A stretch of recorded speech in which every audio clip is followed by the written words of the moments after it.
మీ జీఐఈటీ ఇప్పుడు జీజీయూగా మారింది. 2000కు పైగా ప్లేస్మెంట్స్, ఐపీఎం, కేపీఎంజీ వంటి సంస్థలతో ఇంటిగ్రేటెడ్ కోర్సులు. యూపీఎస్సీ కోచింగ్, అడ్మిషన్లు ఓపెన్. తెలంగాణ రాష్ట్ర వ్యాప్తంగా వాతావరణంలో రకరకాలైనటువంటి మార్పులు వస్తున్నాయి. కాసేపు విపరీతమైన ఎండ ఉంటే మరి కాసేపట్లోనే వర్షం వస్తుంది, మళ్ళీ ఇమీడియట్గా ఎండ వస్తుంది. అసలు వర్షాకాలం ఇది. నిజానికి వర్షాలు విపరీతంగా పడాల్సినటువంటి టైం, బట్ అలా కాకుండా ఎండలు ఎక్కువ ఉన్నాయి. ఎందుకు ఇలా ఇంకా ఎన్ని రోజులు ఉండబోతుంది? ఇవన్నీ కూడా మనతో మాట్లాడేందుకు లైవ్ కాల్ అందుబాటులో ఉన్నారు వాతావరణ శాఖ అధికారి శ్రీనివాస్ గారు.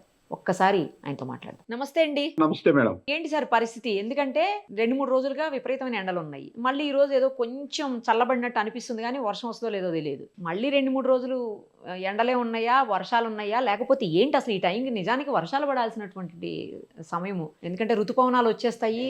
భారీ వర్షాలు కాకపోయినా కనీసం చెదురుమదురు వర్షాలన్నా పడాలి. ఏదీ లేదు, వస్తే సడన్ గా ఒక రోజు వచ్చేస్తుంది, విపరీతమైన గాలితో దుమ్ముతో కూడినటువంటి వర్షం వస్తుంది, ఘోరంగా వర్షం పడుతుంది. ఆ ఒక 2-3 అవర్స్ లో మొత్తం రచ్చ అయిపోతుంది. మళ్ళీ నెక్స్ట్ డే పొద్దున్నే ఎండ వస్తుంది. ఏంటి అసలు? ప్రస్తుతం ఇటువంటి భిన్న వాతావరణమే కొనసాగుతుంది.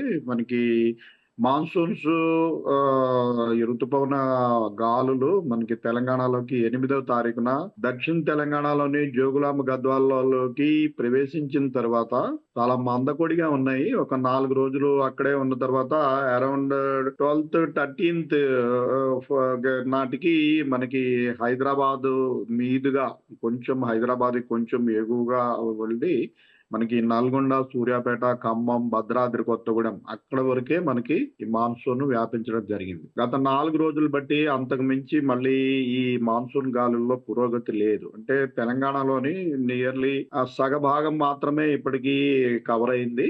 జనరల్ గా వర్షంతో కవర్ అయింది అంటున్నారా సార్? వర్షం అని కాదు, అంటే మాన్సూన్ కవర్ అవడానికి మనకి విండ్ ప్యాటర్న్ లో చేంజెస్, ఇవన్నీ కొన్ని పారామీటర్స్ ఉంటాయి. సో ఆ పారామీటర్స్ తో పాటు కొద్దిగా మినిమం 2.5 mm రెయిన్ కూడా పడాలి మాన్సూన్ ముందుకు వెళ్తున్నప్పుడు ఆ ప్రాంతంలో. సో ఈ రెయిన్ పడటము, ఈ గాలులలో తేడా, వీటన్నిటిని బట్టి మాన్సూన్ పురోగతి ఎట్లా ఉన్నది అని డైలీ మనము వివిధ రాష్ట్రాలు గుండా, ఇప్పుడు మన కేరళలోకి ప్రవేశించిన తర్వాత కేరళ, తమిళనాడు, ఇటు కర్ణాటక, మహారాష్ట్రలోని కొన్ని ప్రాంతాల్లో మాత్రమే కవర్ చేసి, మహారాష్ట్రలో కూడా ఈ వాతావరణం అనుకూలంగా లేదు ముందుకెళ్ళటానికి. అలాగే తెలంగాణలో కూడా మనకి సగభాగం మాత్రమే కవర్ అయింది. అయితే ఆంధ్రప్రదేశ్ పూర్తిగా కవర్ అయ్యి అటు నుంచి ఈశాన్య రాష్ట్రాలన్నీ కూడా కవర్ అయినాయి.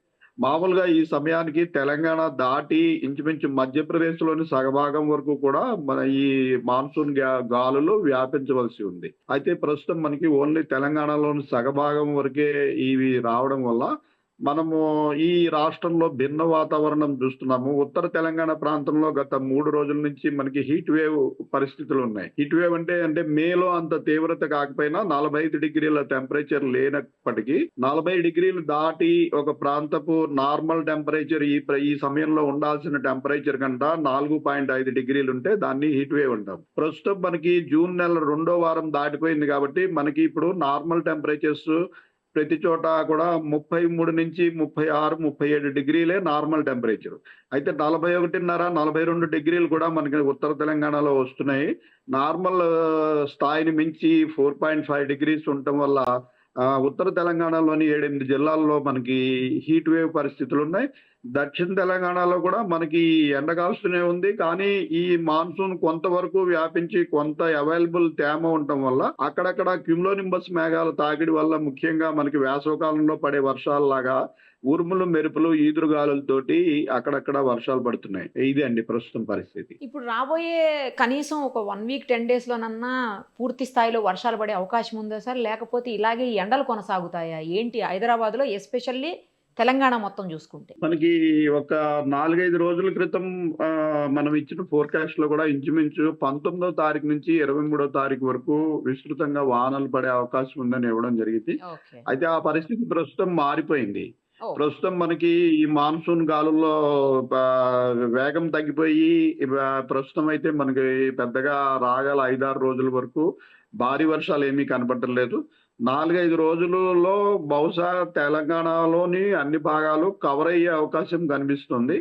ఆ తర్వాత పూర్తిగా మనకి అట్లీస్ట్ మధ్య భారతం వరకు కూడా ఈ మాన్సూన్ గాలులు వ్యాపించినట్టయితే ఆ తర్వాత ఈ ఋతుపవన గాలుల్లో ఋతుపవన ద్రోణి అంటాం, మాన్సూన్ ట్రఫ్ అని ఏర్పడుతుంది. ఆ మాన్సూన్ ద్రోణి ఋతుపవన ద్రోణికి దక్షిణ భాగంలో మనకి వర్షాలు పడే అవకాశం ఉంటుంది. సో ఇంతవరకు ఈ మాన్సూన్ ప్రోగ్రెషనే సరిగా లేనందున ఇంకా ఋతుపవన ద్రోణి కూడా స్పష్టంగా ఏర్పడలేదు. సో మనకి మరికొంతకాలం వెయిట్ చేయాలండి. రాగల 5-6 రోజుల వరకు కూడా మనకి ఇలా అక్కడక్కడ ఉరుములు మెరుపులు జల్లులు సమ్మర్లో మనకి ఎట్లాగైతే వేడిమి ఎక్కువ ఉన్నప్పుడు ఈ మధ్యాహ్నం సాయంత్రం సమయంలో క్యుములోనింబస్ మేఘాలు తాకిడి వల్ల వర్షాలు పడతాయో అటువంటి వర్షాలే అక్కడక్కడ పడే అవకాశం తప్పించి విస్తృతంగా వర్షాలు పడే అవకాశం ప్రస్తుతం రాగల 4-5 రోజుల్లో మనకి కనిపించడం లేదు. సో అయితే వాతావరణం కొంత డిఫరెంట్ గానే ఉంటుంది అయితే గతంతో గనక పోల్చినట్టు, అంటే గత కొన్నేళ్లుగా పోల్చినప్పుడు. అంతేనండి. ప్రస్తుతం ఎల్‌నినో పరిస్థితుల యొక్క ప్రభావం మనకి స్పష్టంగా కనిపిస్తుంది. సో దీని ద్వారా మనకి యాక్చువల్‌గా ఈ సీజన్ అంతా కూడా ఇబ్బందికర పరిస్థితులే ఉండే అవకాశం ఉంది. Right sir, thank you so much. Thank you madam.